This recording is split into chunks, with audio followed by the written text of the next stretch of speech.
Buen día a todos. A nombre de la Escuela Normal Miguel F. Martínez, los normalistas de sexto semestre Grupo I presentamos este programa. Los presentes somos Nancy Reveles Rodríguez, buen día. Susana Angélica Olvera Cavazos, ¿qué tal? Acelia Iracema Castillo Nava, buen día. José Guadalupe Herrera Tolentino, buen día. y José Carlos Moreno González.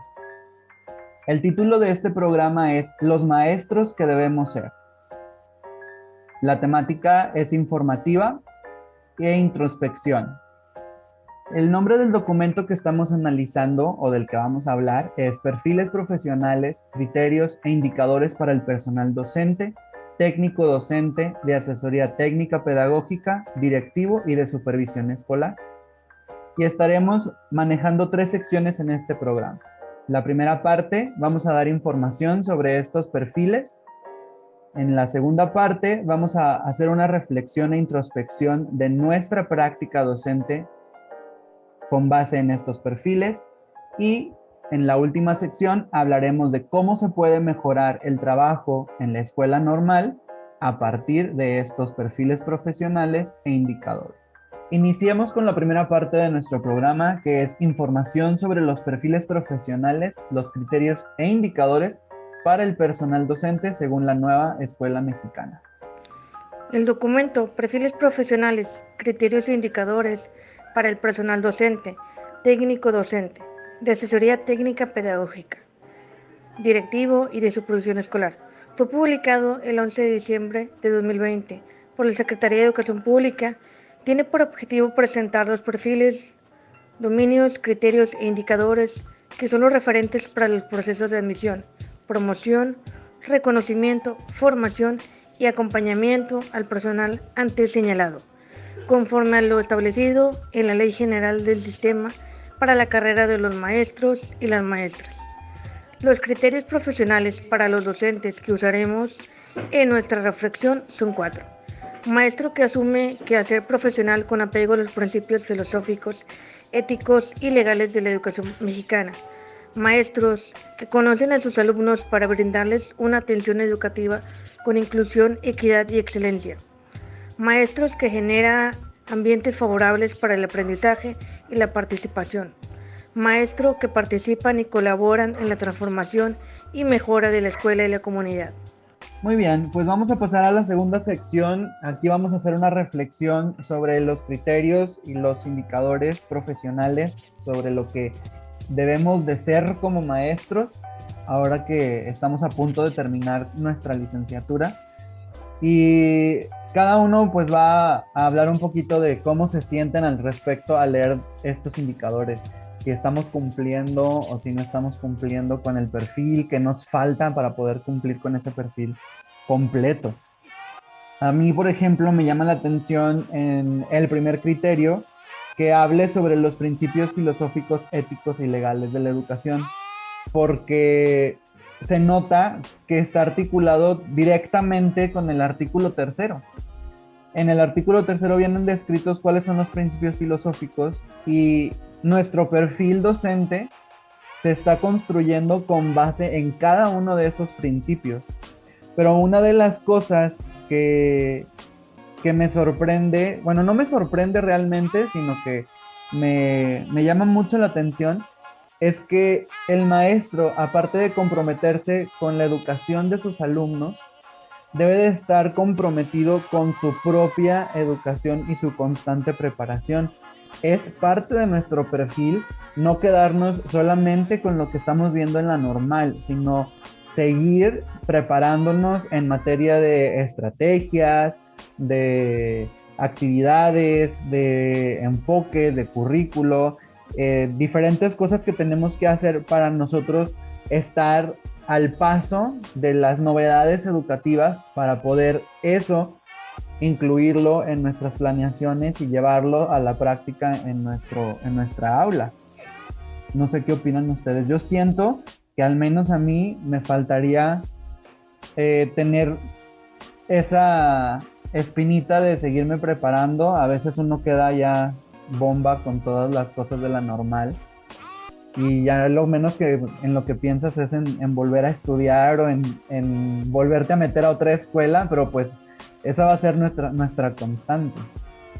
Y de hecho sí, porque al final de cuentas, pues obviamente todo va evolucionando y como maestro tienes que estar adaptándote a los nuevos sistemas de educación. Por ejemplo, ahora que nos tocó la pandemia, que todos nos tuvimos que estar actualizando en manera tecnológica porque muchos de nosotros no conocíamos muchas de las plataformas donde podíamos impartir clases o donde podíamos enviar tareas.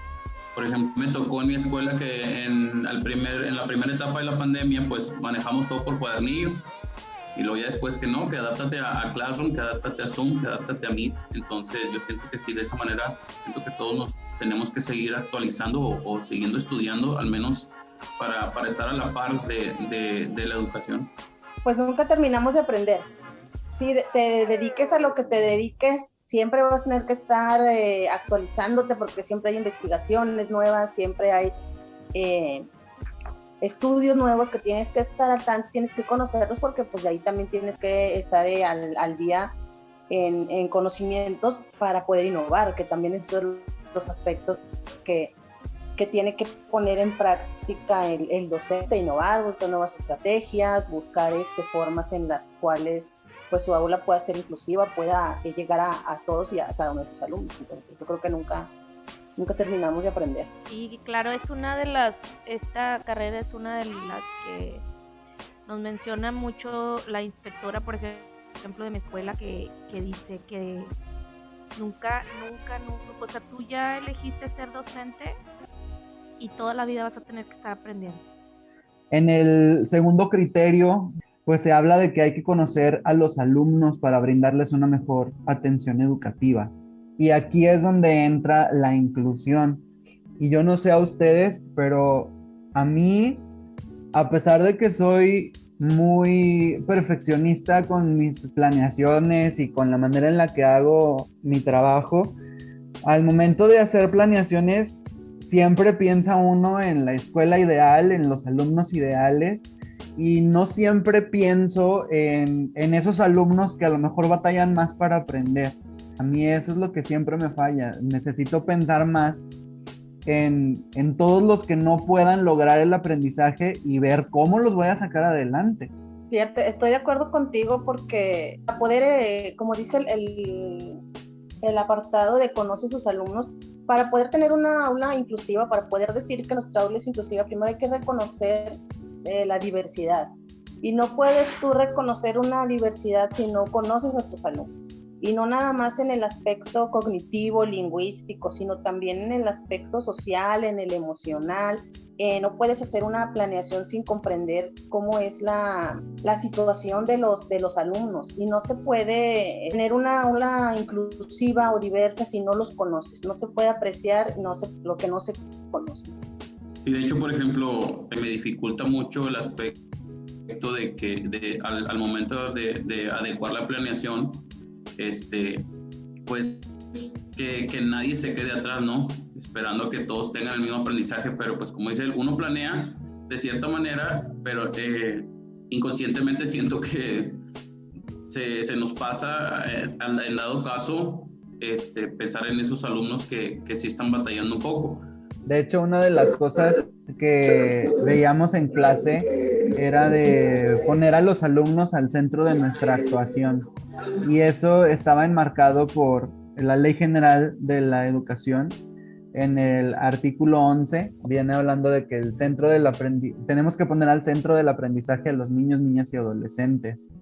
Entonces, pues es algo que está regulado por la ley. Yo creo que si no, nada más porque no hay tránsitos de maestros, si no, ya estaríamos todos multados. Pero sí, hay que pensar un poco más en que todos, en realidad, todos logren el desarrollo de los aprendizajes.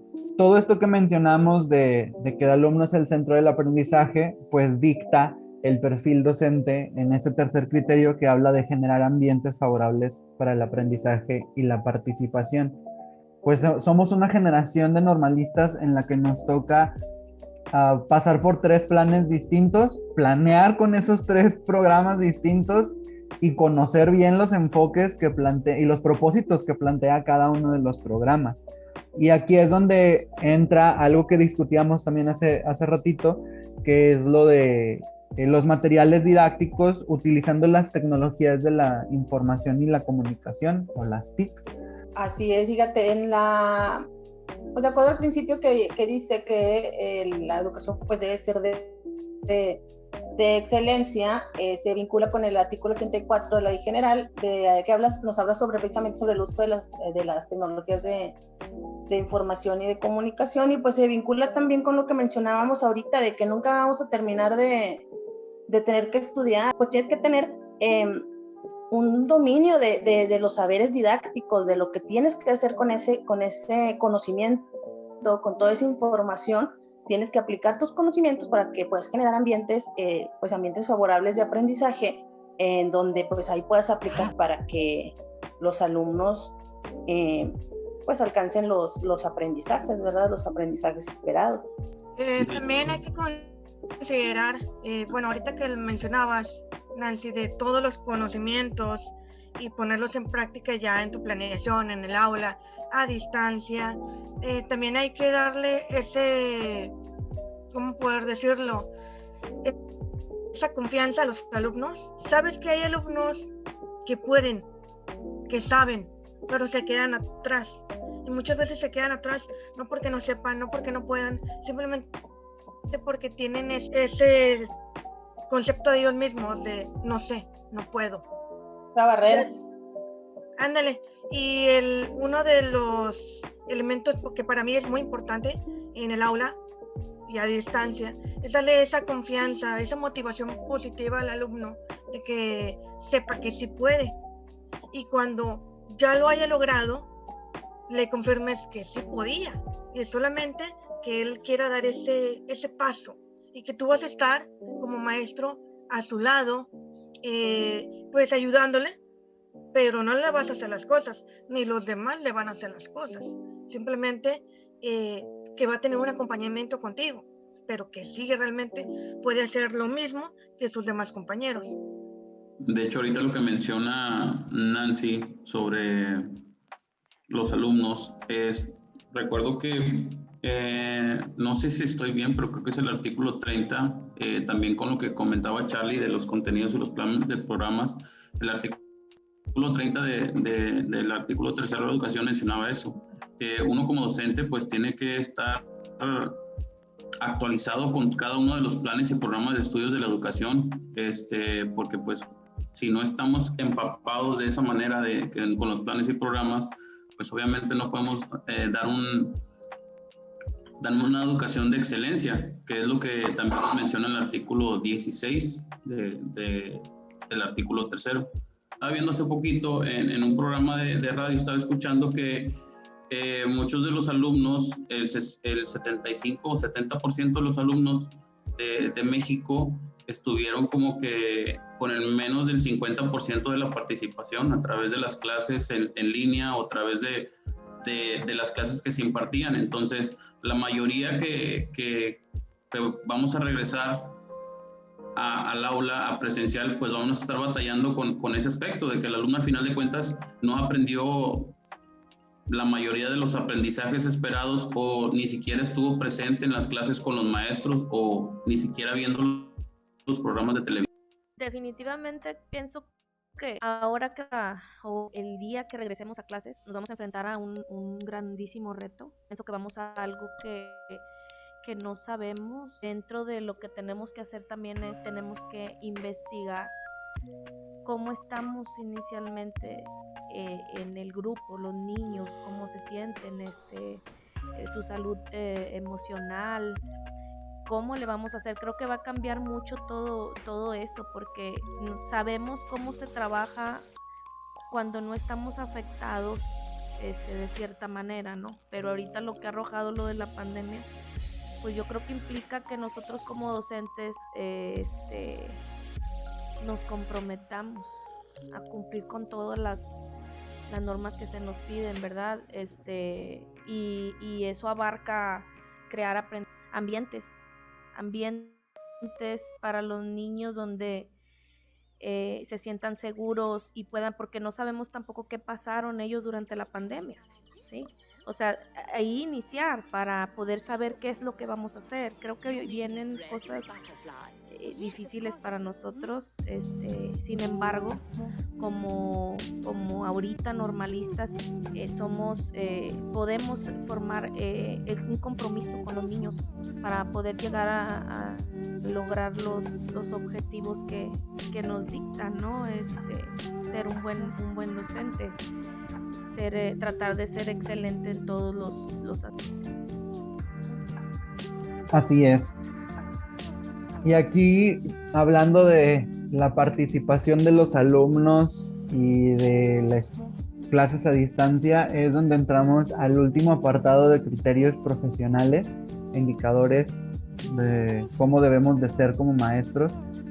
El cuarto indicador hablaba de maestros que participan y colaboran en la transformación y mejora de la escuela y la comunidad.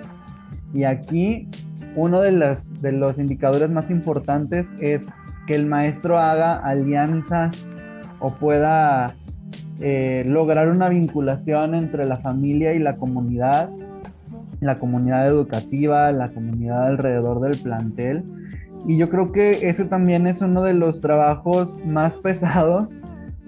A veces tratar con los niños es como el agua, fluye de manera natural, pero el asunto es tratar con los padres de familia, el poder hacerlos, algunos que participen, porque hay que ser realistas. Hay muchos papás que sí están súper comprometidos con la educación de sus hijos y apoyan y todo quieren hacer estando en la escuela y quieren llevar materiales y todo, pero hay una gran cantidad de padres de familia que no hacen el trabajo que deben de hacer con sus hijos, y es con esos con los que vamos a batallar. Pero pues tenemos como maestros que tener ese puente entre maestros, padres de familia, esa comunicación amplia entre esos dos sectores de la comunidad educativa para poder que fluya el trabajo que hacemos dentro de la escuela.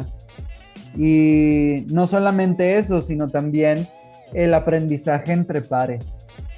Fue bien criticada las juntas de consejo técnico que se hacían entre escuelas, pero realmente si nos acordamos de todo lo que hacemos en equipo, los trabajos que hacemos en equipo en la normal, siempre se enriquece el trabajo que uno hace con el trabajo que hacen los demás. Nos afilamos entre nosotros nuestras habilidades, nuestros conocimientos, nos ayudamos los unos a los otros. Y esto lo vamos a seguir haciendo cuando ya trabajemos de maestros. Vamos a depender unos de otros para poder hacer nuestro trabajo. Así es, pues estos indicadores se articulan con el artículo 11, ¿verdad?, de la Ley General de Educación, que refiere a proveer una educación de excelencia. Este principio de excelencia es un principio filosófico también que está incluido en el artículo 3 constitucional. Pues como docentes debemos de proveer a los ideas innovadoras, debemos promover alternativas, soluciones a situaciones vinculadas a la comunidad y a la sociedad en general. Creo que también debemos de servir como conducto de ideas concretas y soluciones viables que puedan responder al desarrollo económico y social. Sí, ya que pues creo que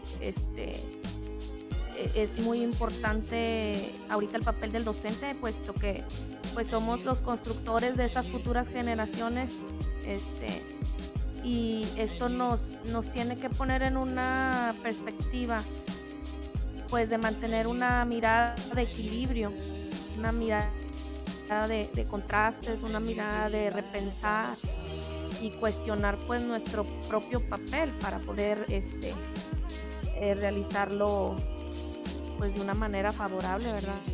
Tenemos que ¿cómo vamos a querer formar una sociedad o ayudar a que el mundo cambie si nosotros ponemos una barrera, si nosotros ponemos un bloque ahí de que no, yo soy así, soy yo y yo y yo? No, entonces si nosotros vamos a enseñar, pues primero debemos de estar bien nosotros para que los niños, para poder enseñar a los niños a la convivencia, a ser inclusivos, a ser equitativos, aceptarnos todos, ¿no? Aprender de los demás lo que no sabemos, ser empáticos, ahorita también que ser resilientes, sí, como pues todo lo que conlleva a estar bien, ¿verdad? Todo eso. Pues sí, como estaban diciendo ustedes, creo que es una de las áreas de oportunidad que tienen o tenemos muchos maestros, el miedo a preguntar. Y por ejemplo, o sea, ¿cómo le vas a decir al alumno trabaja en equipo si tú no quieres trabajar en equipo? Porque hay que recordar que el maestro es el ejemplo para los alumnos, y si no eres buen ejemplo, o sea, que vas a tratar de transformar o de cambiar al alumno en lugar de hacer cambios positivos para que ayude o se incorpore a la sociedad en un futuro de forma positiva o buena. Al contrario, si no eres capaz de trabajar en equipo, de no ser colaborativo con tus compañeros, realmente estás dando un ejemplo negativo, algo que realmente no se debe de hacer. Así es, pues me están dando en la torre porque todos saben que a mí no siempre se me hace tan fácil trabajar en equipo. Yo todo lo quiero controlar, todo lo quiero hacer a mi manera y me es muy difícil aceptar las ideas de los demás. Yo creo que para mí es una gran área de oportunidad el trabajar en equipo.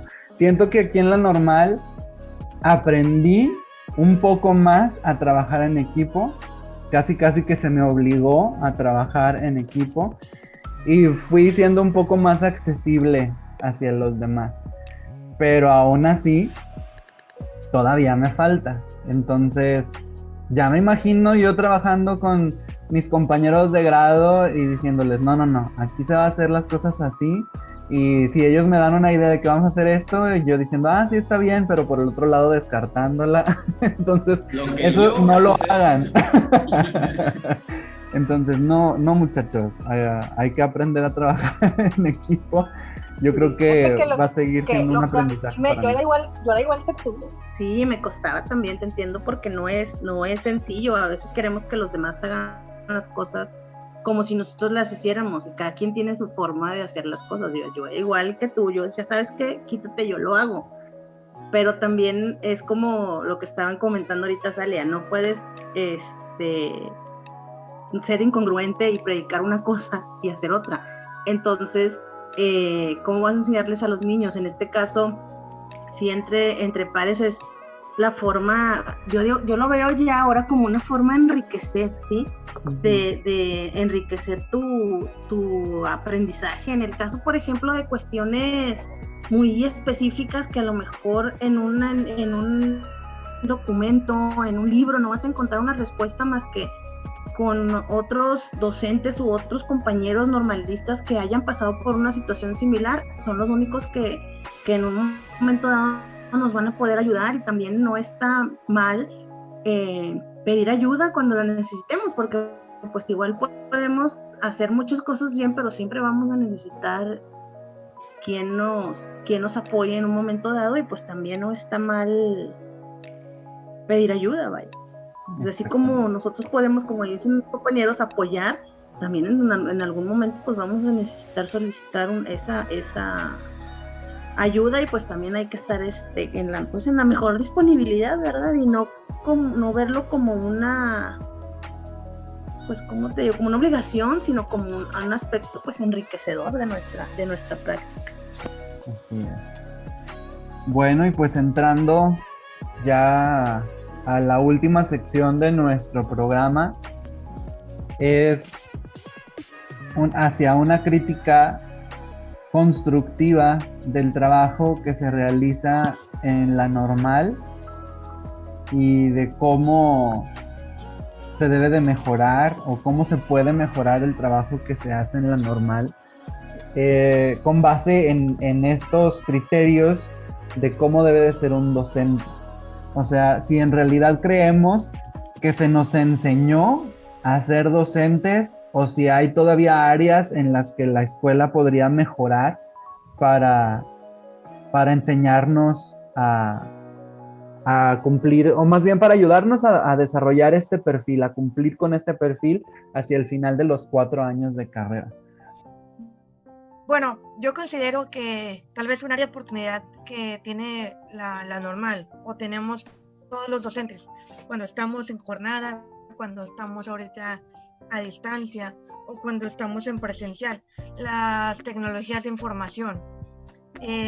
Yo consideraría que tal vez se pudiese tal vez ahí agregar algún tipo de clase o algún tipo de taller que involucre eso. Porque, por ejemplo, muchos docentes, ya sean actualmente que estén trabajando o los que vamos para allá para trabajar, realmente usamos las mismas herramientas. Office para presentaciones, que utilizamos cosas que a lo mejor los niños actualmente son muy tecnológicos. Entonces, ellos necesitan más tecnología, o sea, créeme que ya casi creo que los niños nacen usando herramientas como el iPad y todo eso, y muchas veces los docentes no tenemos esa preparación o no tenemos esa actualización. Yo considero que tal vez sería un área de oportunidad. Concuerdo. Pues sí, yo también. Yo aprendí bastante la normal del manejo de las TICs. Bastante. Y eso me abrió a mí como un... decirme, a ver, tienes que buscarle, tienes que buscar alternativas para poder hacer las cosas pues lo mejor que pude, ¿verdad? Y aprendí bastantísimo de las TICs, pero tuve que aprender a través de la navegación de internet. Así es, y es que eso mucho que aprendimos o que desarrollamos durante estos años que hemos estado estudiando, sigue siendo solamente lo básico. O sea, por eso, como dice Azalia, sí debería de haber una materia dedicada a las tecnologías, a todo esto de la información y la comunicación para que nos digan, ok, primero, no sé, primer semestre lo básico, el Office, cómo usar el Word, cómo usar el Excel, cómo usar el PowerPoint. Segundo semestre, Google, las herramientas de Google, que son casi iguales que Office, pero tienen un poco más de funciones.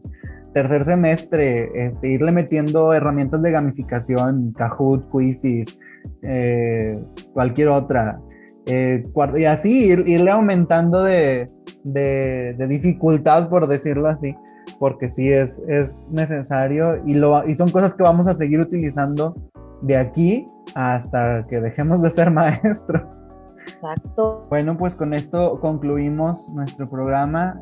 Cubrimos